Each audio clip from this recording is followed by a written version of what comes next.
Bienvenidos, everyone. This is Ismael San Juan, but you guys can call me Ish. This is episode 1 of the Hard to Handle Sports podcast. We have a lot to talk about today. NBA restart, 7 things I've learned since in the first week of the NBA restart. We're going to talk about the NFL starting up. Today's the last day that players could opt out. We're going to talk about FA Cup final. We're going to talk about Europa League. We're going to talk about Champions League. It's going to be a good episode. It's going to be a good way to start off this podcast. Very excited to, talk about sports with you guys. I love sports. When we were in quarantine and there was no live sports, those were some dark days. But thankfully, live sports are back. Hopefully, pretty soon we'll be able to attend games in person. But in the meantime, this is what we have. This podcast is just going to be about sports, and more sports, primarily basketball, football, and soccer. But we'll get into other topics. Going forward, I'm going to have some guests. I'm going to invite some friends. We're going to talk about sports. We're going to slander some teams. It's going to be good. We're going to talk everything. So, stay tuned. Hopefully you guys enjoy this. And if you're listening to this on the podcast, just keep following the podcast. If you're watching this on YouTube, just like, comment, and subscribe. So yeah, let's get started. 7 things I learned in the first week of the NBA restart. Number 1, Devin Booker is a superstar. He's not a star, he's a superstar. He's barely 23 years old. He got drafted number 13 on the 2015 NBA draft, which was a very, very good pick by the Suns. He's always been a scorer. He could always shoot the 3 since day one. He's been a sniper. He's probably the best player from that draft class. Him and Towns are the 2 best players that came out of that draft class. He's killing it right now, man. That game winner he had against the Clippers, that was something special, man. Like, he has a lot of qualities that you're looking for in a shooting guard in today's NBA. He could shoot from anywhere. He could attack the rim. He has pretty good height for his position. He's 6'5". He doesn't back down from anybody. He's just a star, man. Right now he's averaging 30 points since the NBA restarted, which is higher than his season average. The Suns are 3-0. They have beaten the Wizards, the Mavs, and the Clippers. And beating the Wizards is not like a big thing. Like, the Wizards are like the worst team that got invited to the NBA bubble. But beating the Mavs and beating the Clippers, that's impressive. That's very, very impressive. The Mavs, they're one of the dark horses in the West. They have Luka, another great young player. They have Kristaps Porzingis. And then just beating the Clippers, one of the favorites in the West to come out. A lot of people's favorites to win the whole thing. Having to go up against Paul George and Kawhi Leonard, which are 2 of the premier perimeter defenders in the NBA. To be able to be 3-0 against that type of competition, that, says something about the Suns. But mostly just about Devin Booker. Like, the Suns don't really have another star. DeAndre Ayton, he's pretty good, but he's still very, very young. Younger than Devin Booker. And other than that, like, their team is not that special. And to be 3-0, that just means, Devin Booker's putting that team on his back. Like I said, averaging 30 points since the NBA restarted. Unfortunately for him, he does play for the Suns. They're 3-0, but since they were the worst team that got invited in the Western Conference to the bubble, they still have quite a ways to make it to the 8th or 9th seed and to be able to be in the play-in for the playoffs. They are 3-0, and they are playing pretty good. Devin Booker looks like, he could put the team on his back, but I don't have them making the playoffs. Like, they're just still, like, I believe 2 games out from that 9th spot. So I don't see them making up that ground in these, 5 games they have left. With that being said, just getting some wins together in a row right now, it's great for the team. Build confidence for next season. Hopefully they're able to build on this, and next season they could have playoff. They could have higher aspirations. I still don't think the Suns, even next season, I don't think they're going to make the playoffs. I know there's still a draft and free agency and stuff like that, but just the way the roster is built right now, like, they have a lot of holes. Unfortunately for Devin Booker, this is his first year of his 5-year max contract he signed a couple years back. So after this season, he still has 4 more seasons before he could hit free agency. I have a feeling that he's not gonna finish that contract though. But the Suns, um, I just don't see the Suns being able to build a competent team around him that he'll feel comfortable, staying there and signing a long-term and just signing another long-term contract after this. I feel like he's gonna request a trade within the next 2 years. Players now in the NBA feel more and more compelled to ask for trades. They don't just stay in a weak team. Like, they ask for trades. AD asked for it. Paul George. Player movement in the NBA. NBA players are empowered to do what they see is right for their career, and I think Devin Booker is gonna be the next guy to ask for a trade and leave a team. But with that being said, he's a superstar. He's killing it in the bubble, and hopefully the Suns are able to keep him, and hopefully everything goes good for them. The number 2 thing I learned in that first week of the NBA bubble, the Raptors are a very dangerous team. Everyone's overlooking the Raptors. I don't know why. They're the reigning champions. Quiet left, but that team is deep. That team has potential to repeat again. They're probably the second best team in the East right now, and I would not be surprised if they made it all the way to the NBA Finals. They have 5 players averaging 15 points or more. That includes Van Vliet, Lowry, Siakam, Ibaka, Powell. They're starting backcourt, Kyle Lowry and Van Vliet. They're both just 6 foot tall, but they could score from anywhere, especially Van Vliet, man. Van Vliet, man, he's been killing it. If it wasn't for Abedayo or Ingram, he would be there on most improved for this year. He's been killing it. He's not that quick, he's not that tall, but he just knows how to get to the spots. He's been killing it too since the bubble, in the NBA bubble, since the NBA started. Under Nobi, he's been another player that has looked really, really, really good. Last year he missed the playoffs. I think he had some surgery in his appendix or something, so he wasn't able to play. He came back for the finals, but he didn't get no minutes. But this year he's finally back and healthy, and that's just another wing presence that the Raptors have. He could shoot from 3. Lately he's been doing a lot of driving to the basket and finishing with the spin move. He's looked nice. He looked nice. Nick Nurse, he's gonna win Coach of the Year, man. When you have a great coach and good players, man, like you could go far in the NBA. Like, NBA is one of the most. Basketball in general is one of the sports where good coaching could take you a long way. You could have a bad team and a good coach, and he can make the pieces work. And Nick Nurse is just making it work with the Raptors. He's definitely Coach of the Year this year. And, the Raptors have a better win percentage than last year, so I expect them to go far in the Eastern playoffs.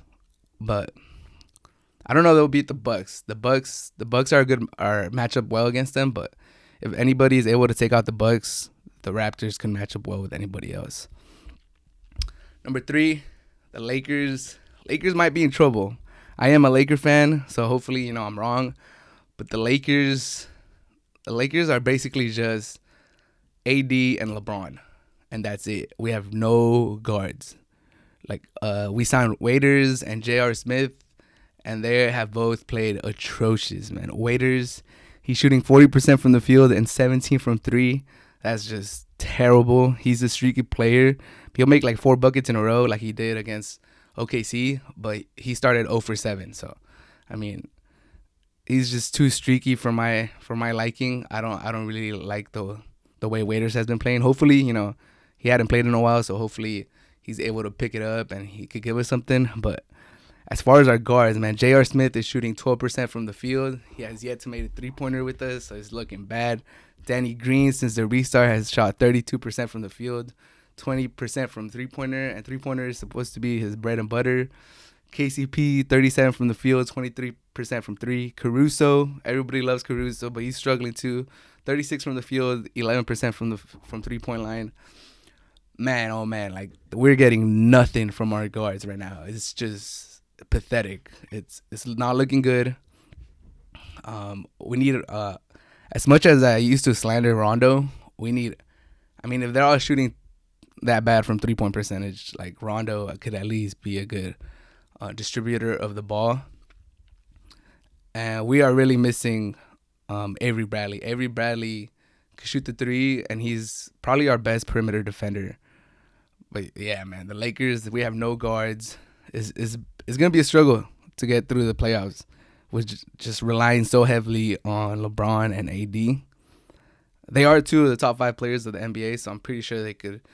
In the playoffs, stars shine in the playoffs. Playoffs is all about who has the stars. I mean, rotations get cut and everything.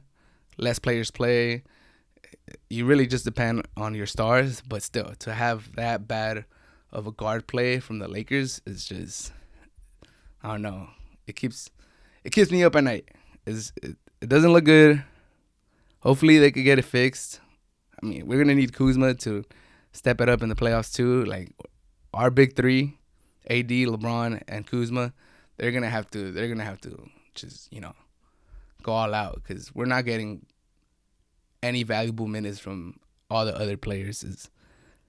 But I mean, the Clippers, which are the other favorites in the West, they haven't looked that good either. So hopefully we're able to compete with them. But whew, man, Lakers they need better guard play. Yesterday when they played the Thunder, KCP went down for like a second because he bumped into Chris Paul. And I mean, KCP is not like the greatest player, but just knowing that the Lakers are so thin at that guard position, when he went down, I was like, no, not another player that's out. Like, that would be so bad. Anyways, number four. The fourth thing I've learned since the NBA restarted: fit and opportunity matter a lot in the NBA, or in any sports, but especially in the NBA. Case in point, TJ Warren and Carmelo Anthony. TJ Warren, he's been a decent player throughout his career. He's basically been a good scorer. Carmelo Anthony, I mean, everybody knows what Carmelo Anthony has been with the Nuggets, with the Knicks. But then, as his skills went down and he couldn't find a role with the Thunder and the Rockets, everybody thought he was washed. Nobody wanted to give him a chance. NBA basically kind of blackballed him. Thankfully, the Blazers were able to give him a chance and let him come back to the NBA. But yeah, opportunity matters. Wherever you land, which coach you land with, how many minutes you're given at the beginning, if someone gets injured, it all matters. So that's why they say when you get an opportunity, you got to make the most of it. For TJ Warren, he got traded for cash. Literally got traded for cash after being an 18-plus point scorer last season. I don't know what the Suns are thinking. That's part of their problem, why they've been so bad for so long. And now Oladipo, their main scorer for the Pacers, is recovering from an injury, so he's not the main ball handler right now. It's TJ Warren, and he's shining. He's shining right now. He's playing really, really, really good. As far as the Suns, they got cash for him. I feel like TJ Warren is a comparable player to Tobias Harris. Right now, he's playing better than Tobias Harris, but even like back then when he got traded for cash, I feel like he's maybe rated less than Tobias Harris. But I mean, the Clippers got 2 first-round picks, 2 second-round picks, and Shamet for Tobias Harris, and the Suns got cash. It just speaks to the different trajectories that both franchises are going. But just cash, I still can't wrap my head around that. Just Suns being the Suns. The Pacers, they have a nice little team. They can make some noise in the playoffs. They have TJ Warren, Oladipo, Turner, Brogdon, Sabonis when he comes back. Hopefully he's able to come back pretty soon. That's a nice team. The East is no joke no more. The East has some quality teams now. LeBron left and the East got stronger. I mean, he probably left at a good time, because the East now has the Raptors, the Bucks, the Celtics, the Pacers. Those are all quality teams next year. The Nets should be good with KD and Kyrie Irving. But yeah, number five thing that I learned since the NBA restart: Bam Abedayo is a monster. I feel like Bam Abedayo has the potential to be like a Draymond Green player, but like way better, like an athletic, longer version of Draymond Green. And Draymond Green, for all the hate he gets, he's won Defensive Player of the Year. You know, he revolutionized the small ball lineup as being as a short five that could facilitate and, you know, do everything, start the fast break. That's Bam Abedayo. He's a good defensive player. He could legitimately guard 1 through 5 in the NBA, point guard to center. He could switch on anybody. He has quick feet. He could hop. He's a problem. And like I said, I didn't mention the Heat earlier, but the Heat, I don't think they could make the NBA Finals, but they'll be a thorn on the road for anybody that plays them. Nobody wants to see the Heat. Like, they'll be a problem. Just Spoelstra, he's a great coach. They just beat the Celtics, and they had no Jimmy Butler, and that just shows like how good of a coach Spoelstra is. He just makes it work. I mean, when LeBron was there, they just said that LeBron made him, but I mean, he's been able to keep his job, and he's been making. He just makes it work. He's a great coach, top 5 coach in the league, maybe even higher. I think he's top 5.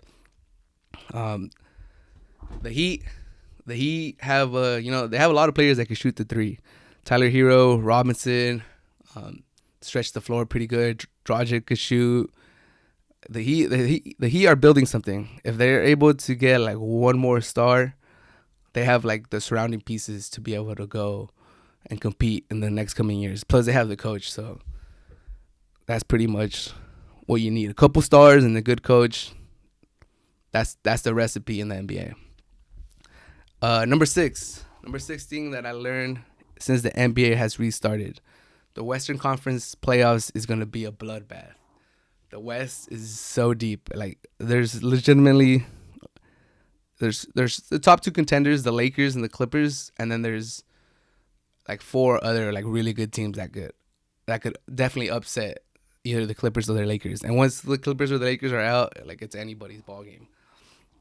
But right now, as it stands right now, Thursday, August 6th, we have the Lakers versus, I believe the Grizzlies and the Blazers, the winner of that play-in. I don't think the Grizzlies are going to be there at the end. I feel like they just lost Jackson Jr., their second best player. So I don't think they're going to hold on for that 8th seed. I believe it's going to be the Blazers and the Pelicans in the play-in. So it should be Lakers versus Blazers in the first round, which would be a great series. Clippers versus Mavericks right now. Nuggets versus Rockets. Jazz versus Thunder. All those series could potentially go 6 or 7 games. The Blazers, if the Blazers make it against the Lakers, that's a bad matchup for the Lakers just because, like I said, we have no guards, like no quality guards right now. And the Blazers, that's their strength. They have McConnell and McCollum, and they have Damien Lillard. One of the best backcourts in the league, going up against one of the best front courts in the league, and LeBron and AD. So that should be a great matchup. Clippers versus Mavericks, 2 of the best perimeter defenders against 2 of the best young duo in the league in Kristaps Porzingis and Luka Doncic.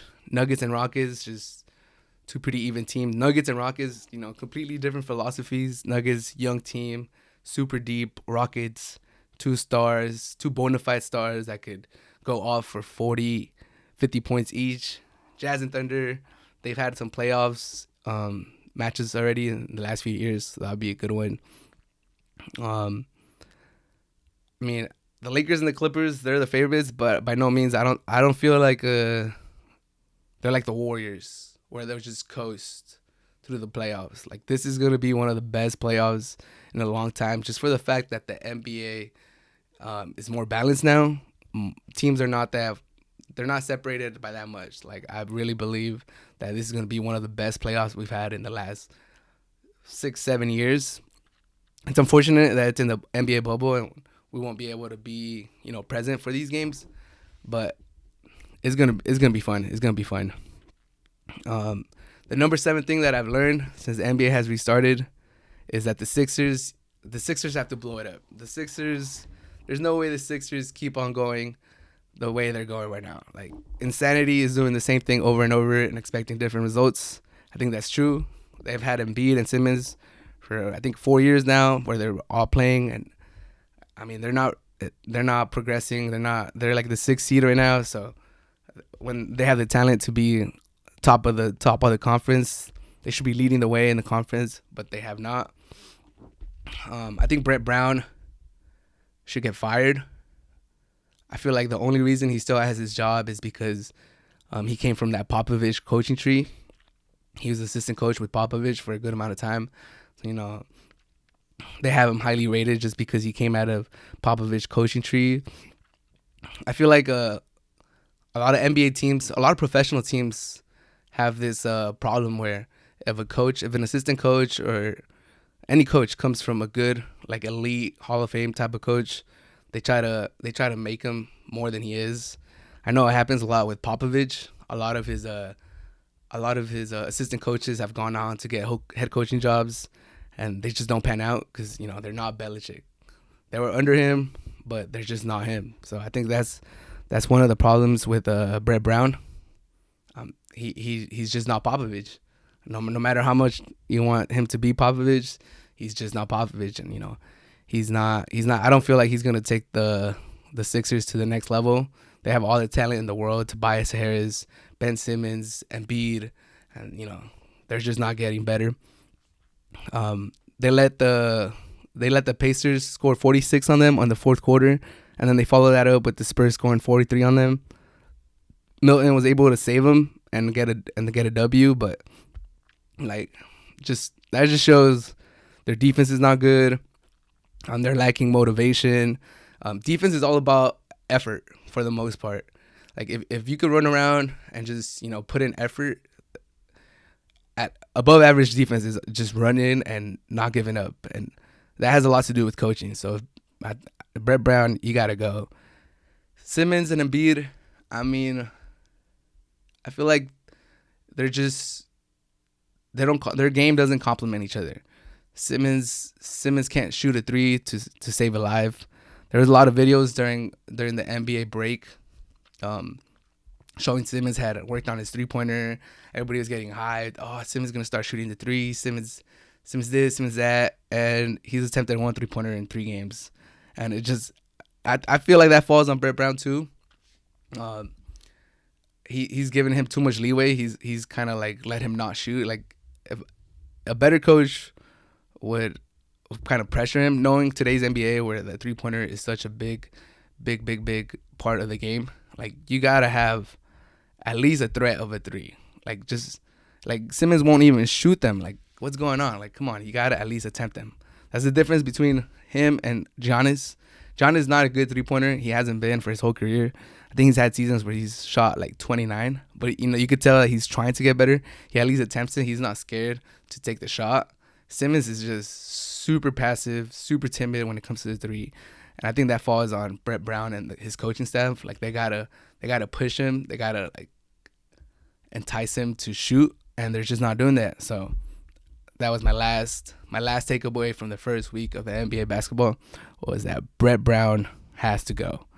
Brett Brown, Sixers, if you're listening to this, fire Brett Brown. Ow! Ow! Ow! Ow!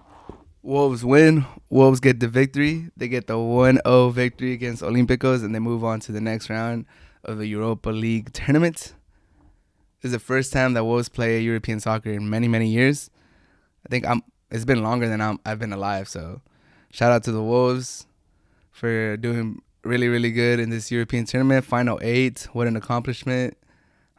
Finished 7th in the league for the 2nd straight year, which is a very, very big accomplishment after not being in the EPL for a good amount of time. First 2 years at their bag, 2 straight back-to-back 7th place finishes. I think if you would have asked any fans before the season started if they would take a 7th place finish and to still be alive in Europa League and be in the top 8, I think any fan would have been ecstatic for that. Over the course of the season, I think Wolves fans' expectations rose just because the team was doing so well. Before the before the EPL had to shut down because of coronavirus, Wolves were 5th place and they were looking great. And then from the restart, they started off pretty hot. I think they got 2 wins in a row. And then after that, the wheels came off. I think the lack of squad depth kind of hurt us. The over reliance of Raul Jimenez. Raul Jimenez is a spectacular striker. He's developed really, really well. I'm so happy for him. He played for Club America, my childhood club, the team that got me into soccer. And then to see him go to Atletico Madrid and struggle there, and then go to Benfica and have a little bit of success, but not that much. And then to be able to go to Wolves and just have this 2-year run that he's on right now, he's just killing it. Happy for Raul Jimenez. I do wish the Wolves are able to retain him, but it's looking very unlikely if they're not going to be playing any type of European soccer next year, especially because rumors has it that Manchester United and Juventus are going to be calling Wolves to ask for Raul Jimenez. And if Wolves, as it currently stands, Wolves do not have European soccer next season. The only way they would have Champions League is if they win Europa League this year. And that would be very, very tough. They do have a chance just because it's one leg of games. There's no two legs. There's no way home and away games. So it's easier for an upset. But if I'm being realistic, I don't see them winning Europa League. The offense has not looked that great. Defense has looked a little shaky. But I'm being hopeful. Hopefully we could make a run and have a nice Cinderella story. Like I said, we're playing Sevilla. They know what they're doing in Europa. This is their tournament. They feel confident. They have a good coach, Lopetegui. But yeah, in their bracket, they have they'll probably line up and play against Man United. Man United should be the favorite from the whole tournament. They have the strongest team. They have the deepest roster. They have the most capital. They're the biggest brand. They have the most pressure to win this.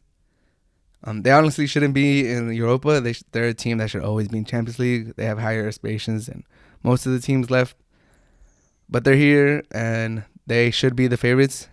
On the other side, Inter Milan, you could kind of say the same thing about them, but recently they haven't been that good, so they don't have as high expectations, and their name's not as big as Man United. But I do see them getting out of their side of the table or the bracket. I'm hoping Wolves are able to upset Sevilla, so then we would have a EPL semifinal in Wolves versus Man United. It's going to be real tough, though. Sevilla is one of those Spanish teams that's really, really good, and they always do good in Europa, and then in Champions League, they're not that elite to really compete against the big boys of the world. But as far as Europa League goes, that's like right in their cup of tea. Their squad strength is like good enough to consistently win Europa, so that's going to be a tough matchup. And I think it will be a good barometer because I always say EPL is the funnest league in the world to watch. It's the most competitive. But as far as quality or strength of teams, I feel like they're the second strongest league. I do feel La Liga is the strongest league in the world, just because Real Madrid and Barcelona consistently win Champions League or are always in the Final Four for the most part. And EPL teams could go, they could have a little hiatus where none of their EPL teams make top 4. And then in Europa League, Atletico Madrid and Sevilla represent La Liga pretty well. They're always there. And some other teams usually make deep runs too. But European tournaments is where you could really see the strength of different leagues competing against each other. And I just feel like La Liga does better in these European tournaments, which backs up my argument that they're the I wouldn't say better, but more talented or stronger league. Well, you could say better. They're the better league.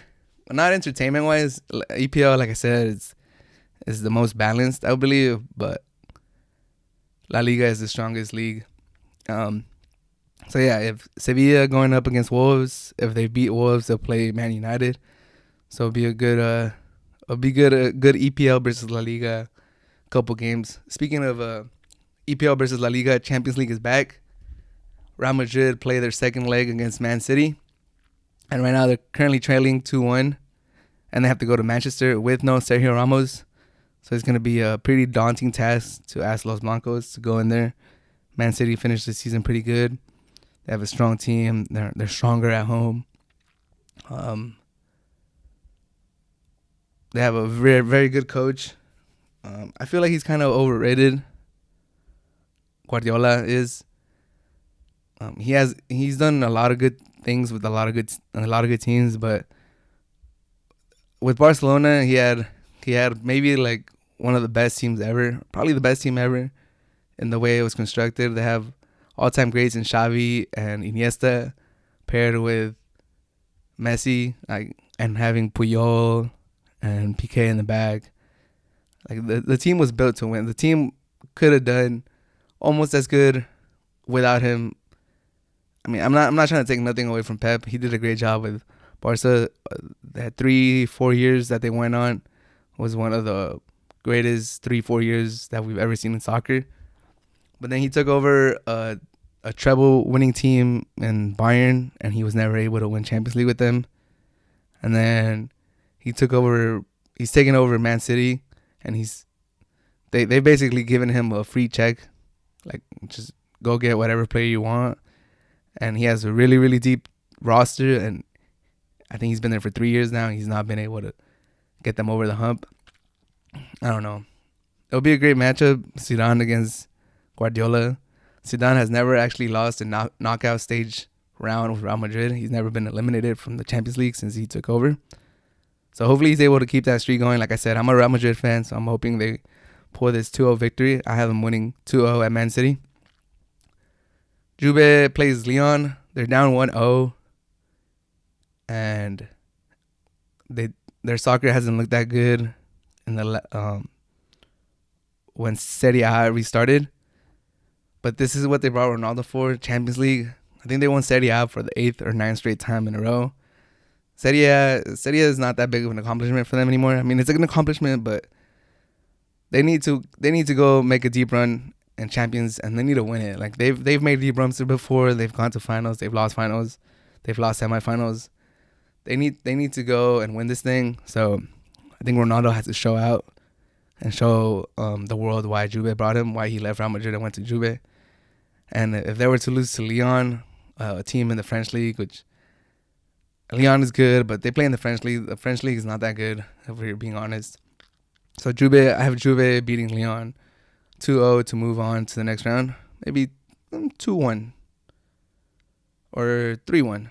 Barcelona against Napoli. Like I said, Barcelona did not finish the La Liga season that well. They struggled when the La Liga restarted. Barcelona is pretty quick to let go of coaches if they don't do well. So if it's fresh in our minds that they did not finish La Liga well, they had point advantage on Real Madrid and blew that. And if they lose to Napoli in the round of 16 in the Champions League, it could be time for a new coach. Chelsea,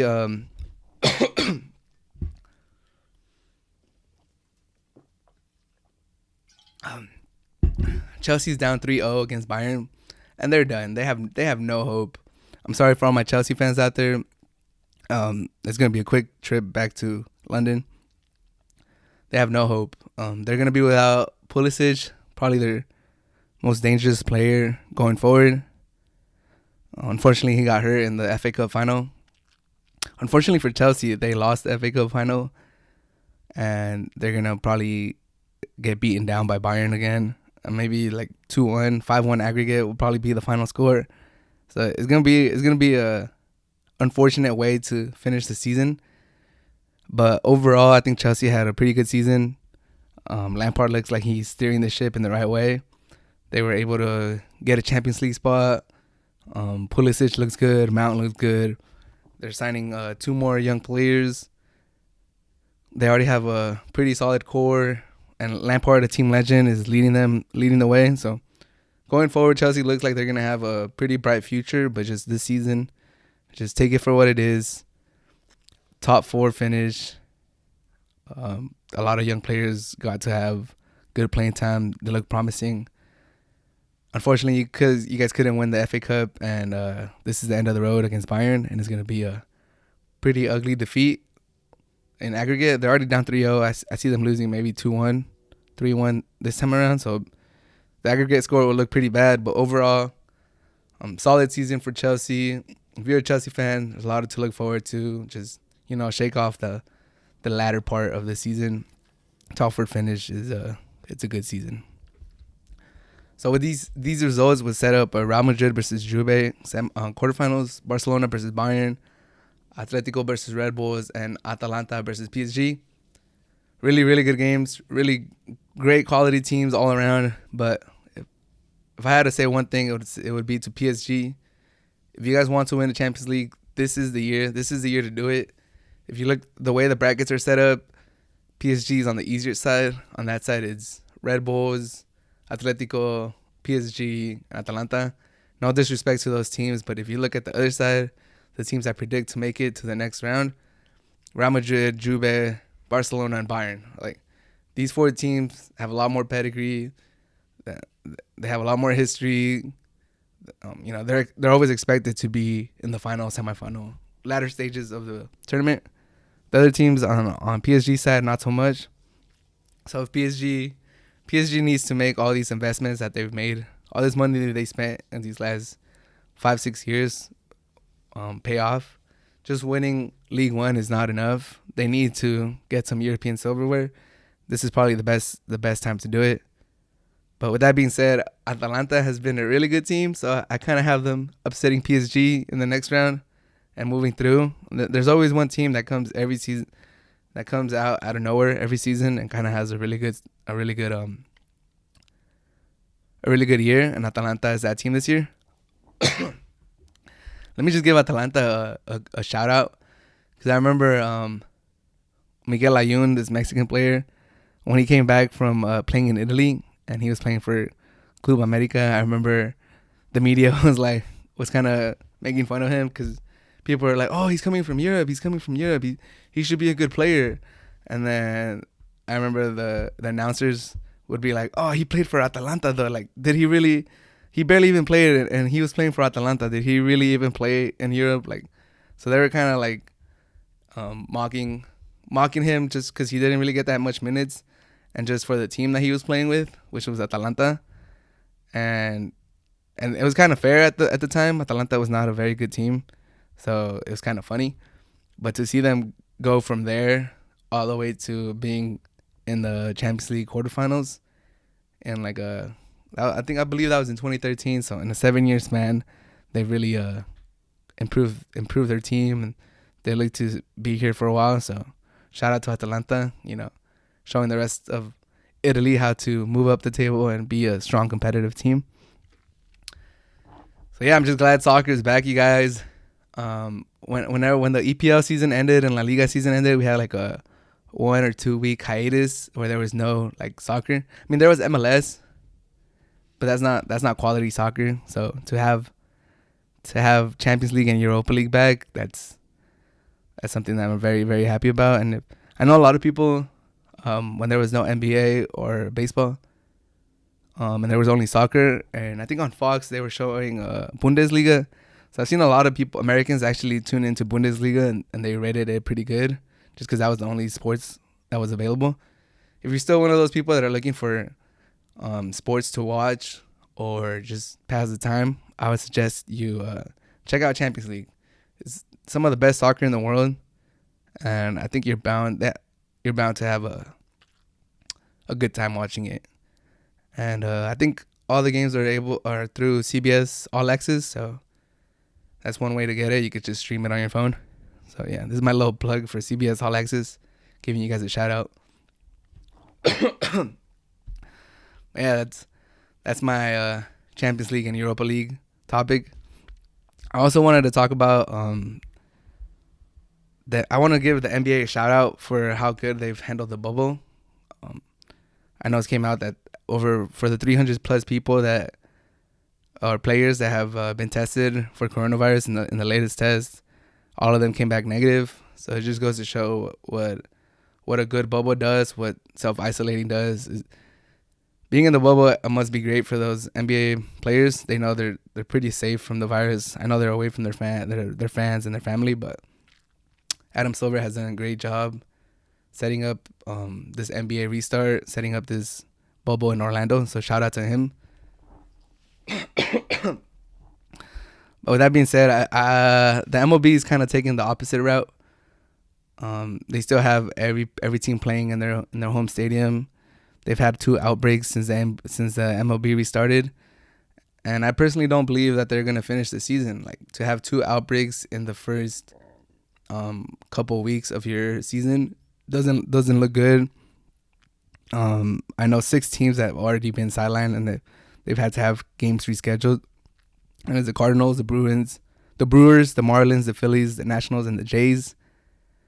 And the biggest outbreak being in the Marlins, where 20 of their players and staff tested positive. So it just doesn't look good for the MLB. I don't think it's a good idea to have teams traveling that much in times like this, in a pandemic, and going into hotspots like Florida and stuff like that. It just doesn't seem like it's gonna work out. And if this keeps up, I think they just put stricter rules in place for the players, and I think if they're found to be like doing activities that the MLB doesn't agree with, they could be like suspended now, or they could get fined. Just the fact that they're not in a bubble, and it's a numbers game. If so many players, I don't see them finishing the season. I know they shortened the season to, I believe, 62 games, but if they get to game 40 or 50, I'll be very surprised. I don't see the MLB season ending. And the same could be said for the NFL. Right now, everything seems to be set up that the NFL would kind of be like the MLB, where teams will be traveling from city to city, stadium to stadium, to go play their away games. And that's a bad setup. Like, I want the NFL to finish. It's a way shorter season. It's only 16 games, but they have a way bigger roster. The NFL carries 55 players in each roster, so just having to keep an eye on all those players for going from city to city is just going to be very, very tough. I know today, July 24th, the NFL agreed with the Players Association to have an agreement where players could opt out for the 2020 season.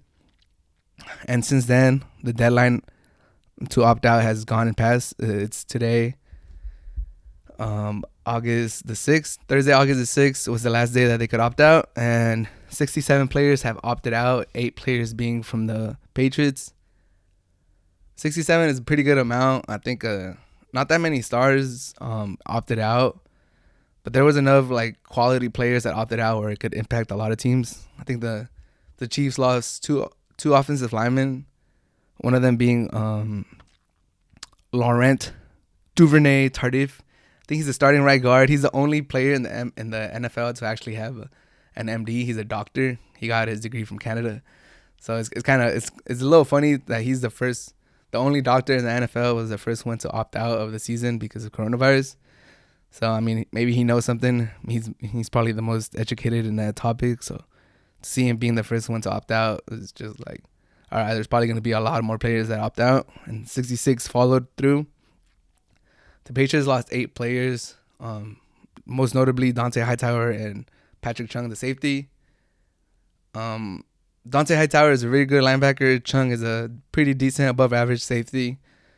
But Belichick is a defensive coach, and he's a defensive genius, so I don't think they'll lose too much with them. The Patriots already don't have that high of expectation. They did get Cam Newton, but going into the season, once they lost Brady, not a lot of people had them being one of the favorites. In the AFC East, maybe a lot of people had the Bills winning the East, and no one had really the Patriots making it out of the AFC. But with 8 players opting out, it just kind of hurts their chances even more. But I do believe in Cam Newton, and I want to see him succeed. So hopefully they're able to power through and have a good season. Even though I'm not really I'm not a fan of anybody. I'm from San Diego, and it really hurt me when the Chargers left. So I've been a free agent ever since they left. So if any of the teams have a good team that I could join, so I'm not a free agent no more, hit me up. When I'm a fan of you, I'm a pretty diehard fan. I watch all the games, and I know all the players. So shout out for any teams looking for fans. I'm available.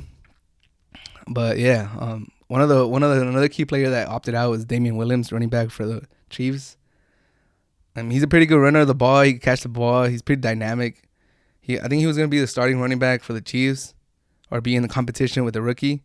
But now since he opted out, Clyde Edwards, first running back taken off the board in the latest draft, the 2020 draft.